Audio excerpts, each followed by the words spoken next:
Buenas tardes. Saludo a todos mis hermanos, jóvenes, niños, todos los que componemos realmente aquí esta congregación tan linda que tenemos en Villa Seferino, donde está apostada allí la Iglesia Israelita del Nuevo Pacto. Problemas conocidos de todo el mundo, nos toca estar en el hogar, pero desde aquí saludo a todos mis hermanos, esperando el momento cuando tengamos la libertad para volver a nuestro sitio de adoración a nuestro Dios. Saludo también a todos los barrios neuquinos, las autoridades y todos los que están en casa. Yo digo, siempre estamos escondidos por este problema que tenemos al frente, que es tan dificultoso. Los días son largos, pero bueno, es la voluntad de Dios. También quiero saludar y dar gracias a todos aquellos que me han llamado a las distintas creencias religiosas. Y también quisiera poder de alguna otra manera complacer el pedido en cuanto a lo que es la Pascua. Eh, También saber por qué motivo nosotros hoy, como gentiles, hemos abrazado esta gran promesa que Dios le hizo ahí al gran patriarca Abraham, donde también nosotros, a través de la sangre de Cristo, de la muerte de Él, tenemos entrada a su pueblo. Bueno, esto es el motivo de estar aquí una vez más frente a esta pantalla, donde la única esperanza es de que esta palabra sea bien recibida de todos, como decía el apóstol Pablo. Bien, mis hermanos, quiero comentarles también el fundamento de nuestra amada iglesia, en qué está basada. Eh, la iglesia israelita del Nuevo Pacto está fundada en apóstoles y profetas. Cristo la piedra principal. ¿Por qué la principal piedra Cristo? Porque es la cabeza de la iglesia. Y es a quien nosotros tenemos por Él entrada al Padre. Entonces decimos de esta manera, algo muy lindo lo que comenta el apóstol Pablo en la carta a los Efesios en el capítulo 2, verso 20. Allí está el pasaje hermoso, muy leído de todo lector de la Biblia. Y cree y enseña en la gran promesa que Dios le hizo a aquel gran patriarca Abraham, a ese hombre legendario, ese hombre su nombre es universal por la trayectoria, por lo que fue aquel gran hombre, aquel amigo de Dios. Dios le hizo una promesa y esa promesa es inquebrantable. Eh, Dice que en su simiente van a ser benditas todas las familias de la tierra. De acuerdo al capítulo 12 del libro de Génesis, esto es donde realmente tenemos ese aval, ese apoyo para poder fundamentar nuestra creencia. Eh, Después sabemos que hubieron leyes, por ejemplo, esa promesa Dios la hizo a aquel hombre tan legendario, digo nuevamente, muchos años antes de que aconteciera, por ejemplo, esto que nosotros hoy llamamos la Pascua, cómo Dios liberó a un pueblo de Egipto. Esa promesa fue más de 430 años antes de este suceso, pero dice el apóstol Pablo y enseña la ley que vino 430 años, no anula la promesa de Dios. Gálatas 3:7. La ley del Cordero llegó hasta Cristo y la promesa es eterna. Entonces podemos aquí dividir qué es lo que es promesa y qué es lo que es ley. No estamos hablando de la ley del Sinaí, la ley de los 10 mandamientos, fiestas solemnes. Estamos hablando realmente la ley del Cordero, que con la sangre de ese Cordero fue liberado un pueblo después de estar muchos años cautivo allí en Egipto, bajo el dominio de Faraón. Pero Dios en su saber, en su poder, se reveló de esta manera. Hizo así que este pueblo entonces pudiera salir a la libertad con aquello que ya todos conocemos. ¿De qué manera? ¿Qué fue lo que sucedió para que Faraón se doblegara y dejara salir al pueblo de Dios? En el video de hoy vamos a estudiar juntos ¿Qué relación tiene el cordero del Éxodo 12 con aquel cordero que vio Juan el Bautista? Porque ahora si miramos, por ejemplo, el cordero del Éxodo 12, Dios ordenó allí, por ejemplo, a Moisés. Y quiero compartir este pasaje con ustedes. Y vamos a mirar los dos puntos de vista. El cordero, ese animalito que estaba realmente simbolizando, era un típico total de Cristo. Por eso Juan allí dijo de esta manera. Les invito a que miremos atentamente el capítulo 12, por ejemplo, del libro del Éxodo. Miremos el capítulo 12 del libro de Éxodo y vamos a encontrar la fórmula que Dios utilizó allí y el mandamiento que dio referente a esto.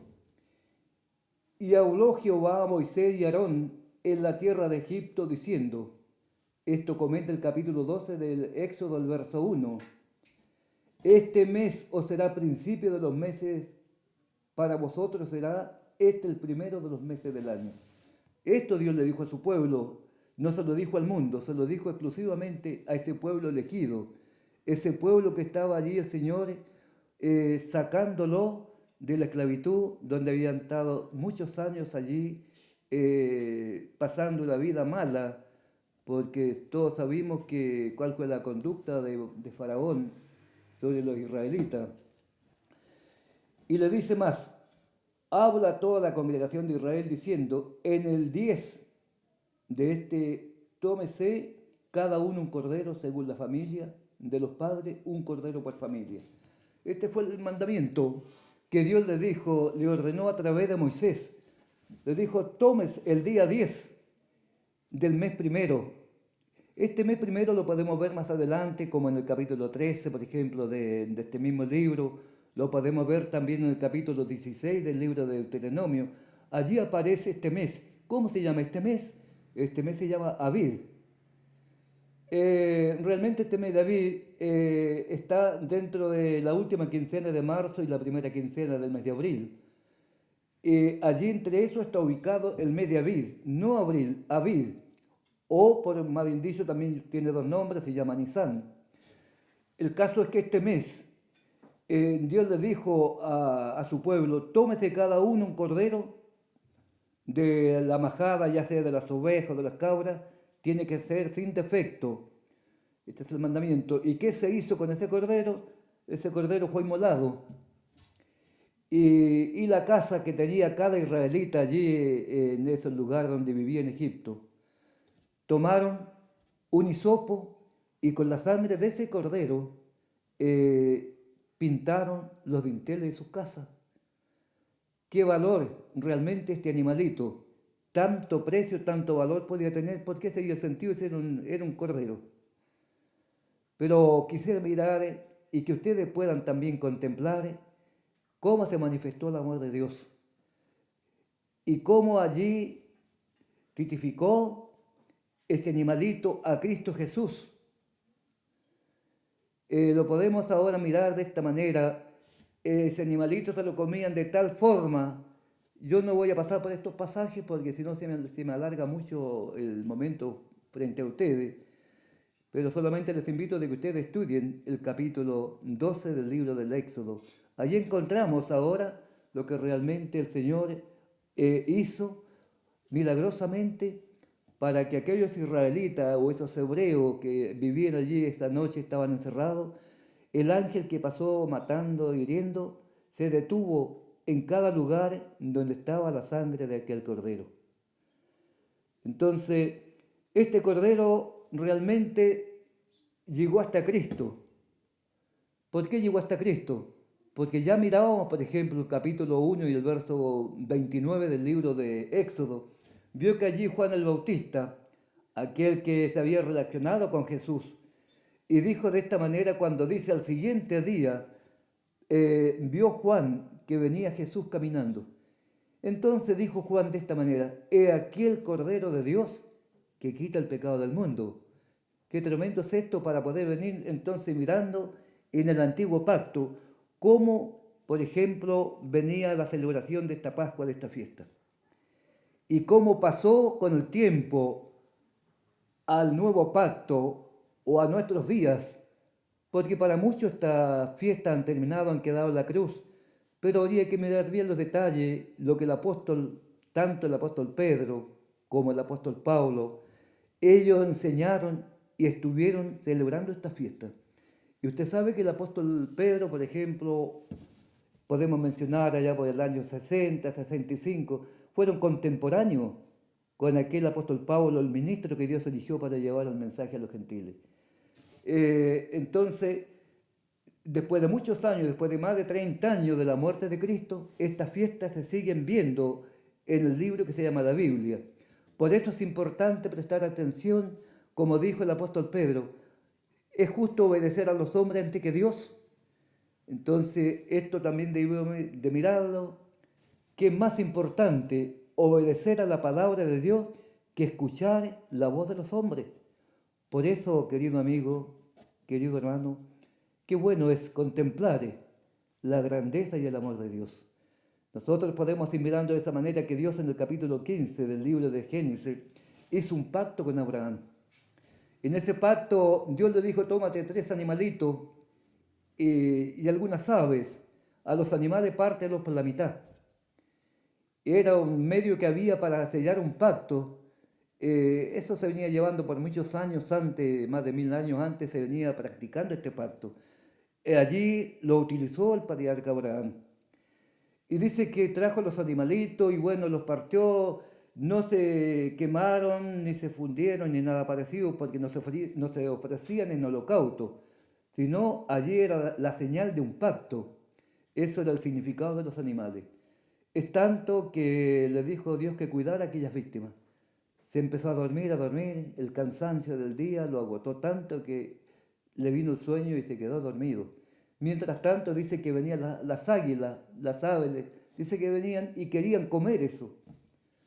Y Abraham las ahuyentaba.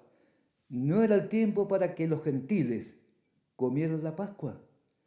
No había llegado el tiempo, no había llegado todavía la última víctima que era Cristo, donde todos hoy somos invitados a comer esa Pascua, como Cristo dijo en el capítulo 6, el verso 54 del libro de San Juan.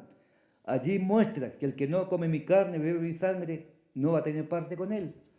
Entonces, de esa manera Cristo Jesús lo vimos nosotros actuando y también a él lo vimos comiendo el cordero. Si usted, por ejemplo, abre su Biblia en el capítulo 22 del libro de Lucas, a partir del verso 7, lee esos pasajes, se detiene en el verso 15 sobre todas las cosas, cuando Jesús allí, dentro de todo, ha resumido esto, y le dijo a sus discípulos, ¿cuánto he deseado comer con vosotros esta Pascua antes que padezca? Jesús también comió el cordero. Qué tremendo es esto. Y sabe que Jesús es el Maestro. Dice el capítulo 55, allí por el verso 4, por ejemplo, de Isaías, dice, he aquí que yo le di por testigo a los pueblos, por jefe y por maestro a las naciones. Mire qué tremendo. Por jefe y por maestro a las naciones. Jesús dijo, ustedes dicen que yo soy Señor o Maestro, dicen bien porque lo soy. Pero si yo he hecho estas cosas, hagan ustedes como yo las he hecho. Eso es realmente la ocupación, el anhelo, el trabajo que la iglesia israelita hace todos los años celebrando así esta fiesta de la Pascua o panes sin levadura, como queramos llamarle. Porque está establecido de parte de nuestro Dios, es un estatuto perpetuo por vuestras generaciones. En donde quiera que estemos debemos celebrarla en honor y reverencia a nuestro Creador. ¿Qué te parece? Si no lo hiciéramos, el Señor ha dicho, de esta forma, ha dado mandamiento, ha dictado un evangelio. Esto es parte del evangelio. Hoy lamentablemente se escuchan porciones del evangelio, pero el evangelio eterno tiene estas aplicaciones. Entonces podemos nosotros ir mirando estos detalles que son de suma importancia. La vitalidad que tiene cada punto, cada frase, cada fiesta, te llevan a ese futuro, a ese más allá que nosotros anhelamos. Por ese motivo, a veces este año nos tocó difícil, escondido en nuestros hogares, celebramos, comimos la Pascua comimos ese pan, tomamos esa copa para poder seguir avanzando camino a ese más allá, este camino que es Cristo. Ese es el propósito de llegar a Cristo nosotros, pero para llegar allí tenemos que realmente hacer la voluntad de Él. ¿Sabe que cuando Cristo dijo este pasaje tan conocido, enseñándole que guarden todas las cosas que había mandado? ¿Usted no ha pensado en eso, cuáles serán las cosas? Esto es para que lo medites y puedas razonar y mirar de bien de cerca la palabra del Señor. Que así como entonces en el antiguo pacto se mataban tantos animales, este cordero se mató hasta Cristo. Cristo fue el que dijo que deseaba, tanto he deseado comer. Allí comió el cordero. Y allí finalizó la mortandad de animales, porque la última víctima que murió fue Cristo Jesús. Ese fue el Cordero de Dios que ahora quita el pecado del mundo. La sangre de los animales antiguamente ponían al hombre en actividad frente a Dios, pero no perdonaba, no, como dice el apóstol Pablo a los hebreos, la sangre de los toros y de los machos cabríos no tenía la eficacia que tiene la sangre de Cristo, que la sangre de Cristo te limpia aún la conciencia, esa conciencia amarga y mala que muchas veces está en nosotros. El Señor a través de su sangre tiene la fuerza tan poderosa en esa sangre que te limpia todo, aún la conciencia. Por eso es importante meditar en esto y meditar en lo que hizo Jesús. Quiero contarte también, para que tú sepas, a esas preguntas que me han llegado, ¿por qué hoy nosotros celebramos? ¿Están en el Nuevo Testamento la fiesta? Yo te dijera que están. El pasaje que yo te acababa de leer, por ejemplo, del capítulo 22 del libro de Lucas, ese es el segundo libro del Nuevo Testamento. Como lo es en el primero, en el capítulo 26, el verso 26 de Mateo. Allí Jesús en la noche que fue, por ejemplo, que fue tomado, cuando los ejércitos enemigos lo tomaron a Jesús, Jesús en la noche había enseñado y le había dicho, hagan esto en memoria de mí hasta que yo venga. Esos son los motivos. Yo espero a Jesús. Yo sé que mi estimada y amada iglesia espera a Cristo en su regreso. Por eso nos estamos preparando de esta manera, para que cuando se rompa el cielo y veamos la majestuosa, aquella figura que es Cristo Jesús, donde nos tiene invitado, dice que Él va a venir. Él va a apoyar sus pies en el monte de los olivos. Y este monte se va a abrir, allí hay un lugar donde los redimidos esperarán a Cristo Jesús. También te quiero decir, por ejemplo, de que en el libro de Juan, en el cuarto libro del Evangelio de este Nuevo Testamento, encontramos en el capítulo 19, en adelante, ahí miramos el sufrimiento de Cristo, la entrega que tuvo por el mundo entero. Ya no solamente por el pueblo de Israel, sino ya por todo el mundo. Este es el valor que tiene entonces la poderosa sangre de Cristo. Por eso es que allí el apóstol Pedro, en el capítulo 12 del libro de los Hechos, allí encontramos al apóstol, por ejemplo, cuando habían matado a Jacob en el templo. Y a esto a los judíos les había gustado que hubieran matado a aquel apóstol. Entonces también prendieron a Pedro y lo pusieron en la cárcel. Eran los días de los panes sin levadura. ¿Y cuál era la propuesta de las grandes autoridades de aquel entonces? Era sacarlo después de la fiesta. Tener preso allí al pastor, aquel que había quedado a cargo del rebaño, que Jesús le había dicho, Pedro, ¿me ama? Sí, Señor, te amo. 3 veces le indagó la vida. Sí, tú sabes que te amo, le dijo el Señor. ¿Por qué fueron 3 veces? Porque 3 veces lo había negado Pedro.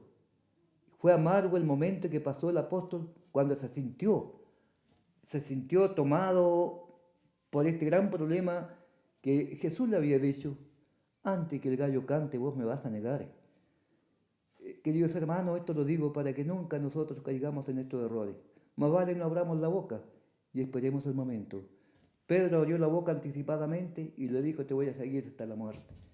El momento menos pensado, quedó Pedro allí, miró a su maestro, el maestro lo miró y fue grande el momento que vivió. Lloró amargamente por lo que le había pasado. Bueno, pero acá vimos entonces que la iglesia comenzó a orar para que su pastor saliera en libertad. Y así fue.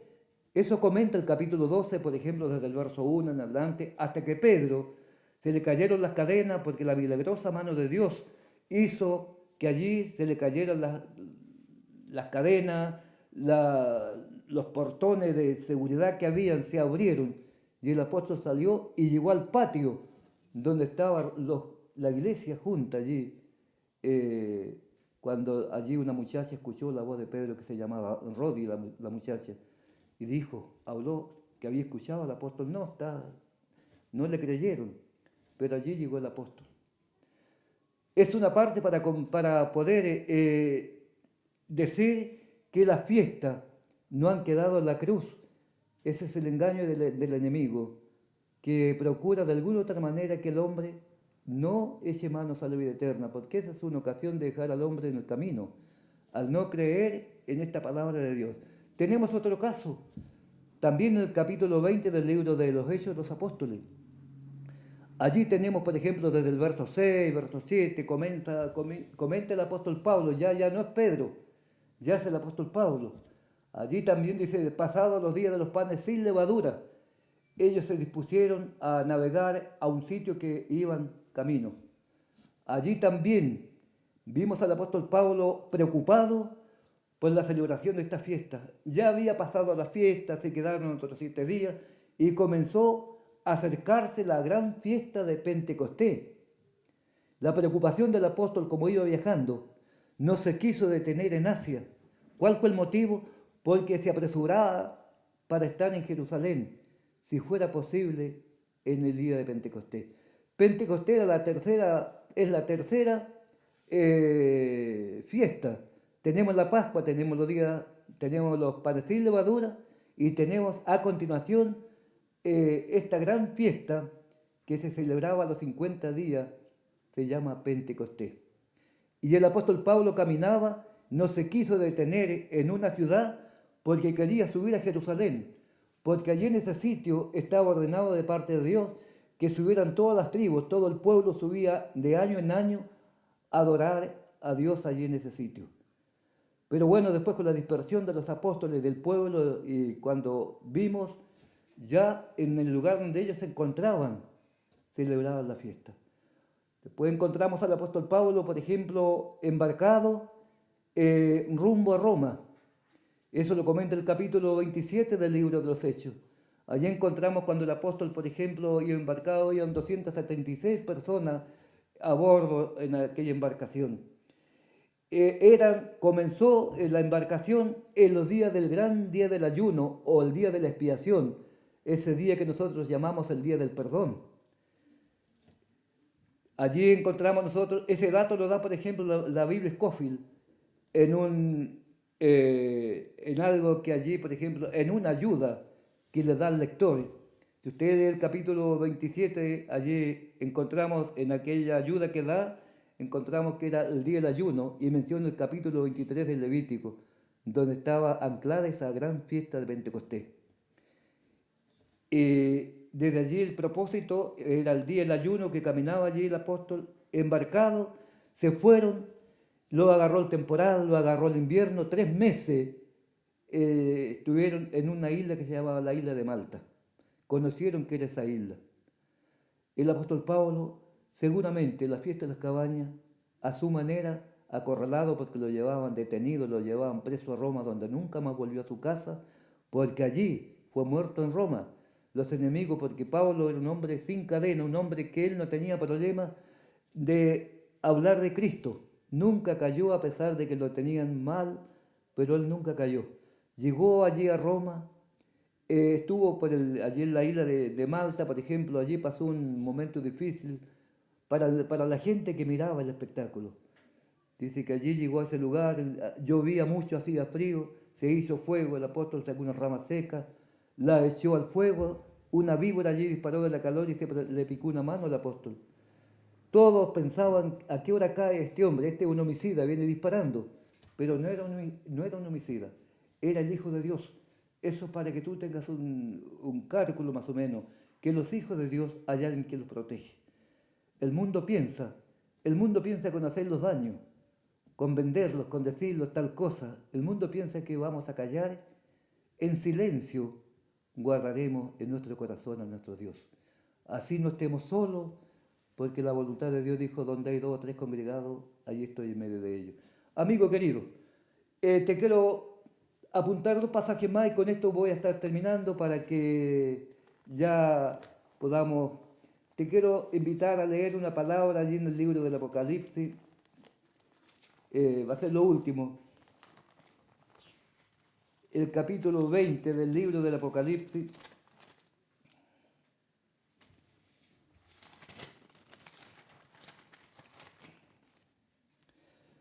Te leo así, bien ligerito. La palabra de Dios afirma esto y dice, y me dijo, estas palabras son fieles y verdaderas. Y el Señor, el Dios de los espíritus de los profetas, ha enviado su ángel para mostrar a sus siervos las cosas que deben suceder pronto. Esto es el espíritu de los profetas, fundados en apóstoles y profetas, siendo la piedra principal Cristo Jesús. Bueno, por último dice, he aquí, vengo pronto, bienaventurado el que guarda la palabra de las profecías de este libro. Pero él me dijo, mira, no lo hagas, porque yo soy consiervo tuyo y de tus hermanos, los profetas, y de los que guardan la palabra de este libro. Adora a Dios.